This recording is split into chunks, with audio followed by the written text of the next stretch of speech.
here we have coded to do such things. The AI has taken pictures so that they can identify our joints and where our index finger is. Look, I can draw things with my index finger. Now, we have coded so that if we go here, then everything will be clear.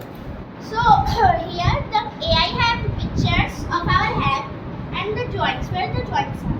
And then when we put our hand here, then it detects that where are all the joints. And now and it focuses on this finger, especially on this finger. And then if we want to draw, then we can draw.